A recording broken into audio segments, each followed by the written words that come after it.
Hello, welcome back to my kitchen. Today we are making millet drink, aka ZOMKOM. Can be made with rice as well, but the most common one is the millet version. So I'm going to show you how I make this yummy-licious goodness. Thank you for clicking on this video and leaving your notification bell on all the time. So leave the list of ingredients and the measurement in the description box. Feel free to adjust the spice according to your taste. Welcome to Lami Cooks.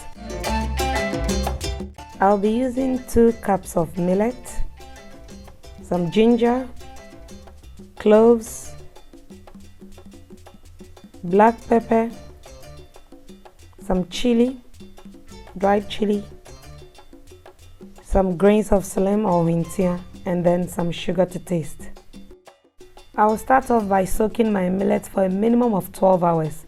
I left mine overnight, so 24 hours, but you can do it just for 12 hours, it's okay.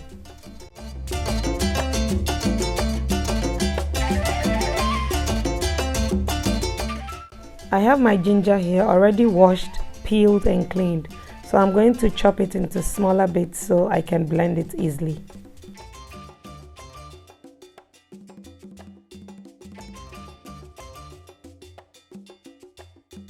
This millet I soaked the previous day, so it's ready. You can see already the foam on top. It means there was a little bit of fermentation that happened whilst it was soaking. I'll go ahead and wash my soaked millet. In my kwentia and Hausa cocoa video, I showed the technique I used to wash my millet. I'm washing it this way because this is the one I get from the Indian grocery store and it's usually no stones in it at all. But if you bought yours from Ghana, then you need to use that technique.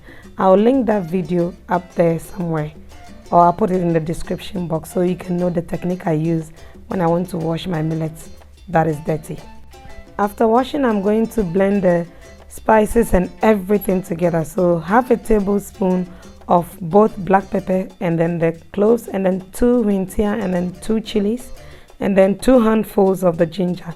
Again, this is up to your taste, so you can adjust according to how spicy you want your ZOMKOM or your millet drink to taste. I'm going to put everything in my very favorite kitchen tool, which is the NutriBullet, and then I'll add some water and go ahead and blend it. After blending it, I'll go ahead and sieve it. I'll add a lot of water because you need that to rinse all the juice out of the millet. So add water until you see the color change. You see it becomes, I don't know how to, is it grayish? Yeah, then you know that all the juices has been properly extracted.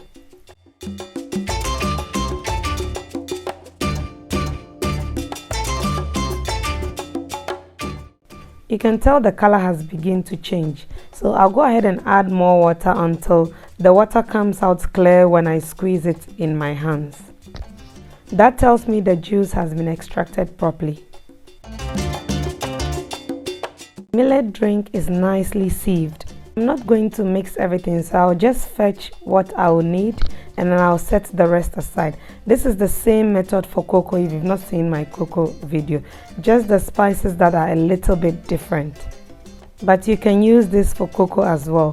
When you set the half aside, once it's settled at the bottom, you can use it to prepare your cocoa. I've added my sugar to taste.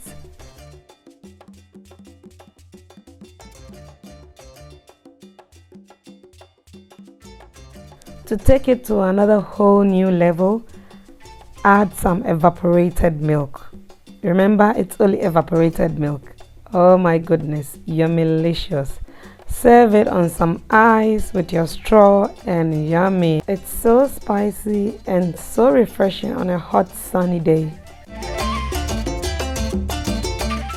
Thank you so much for watching. Don't forget to subscribe, like, and share this video with your family and friends. Until I come your way with another yummy-licious recipe, take care, bye, stay safe.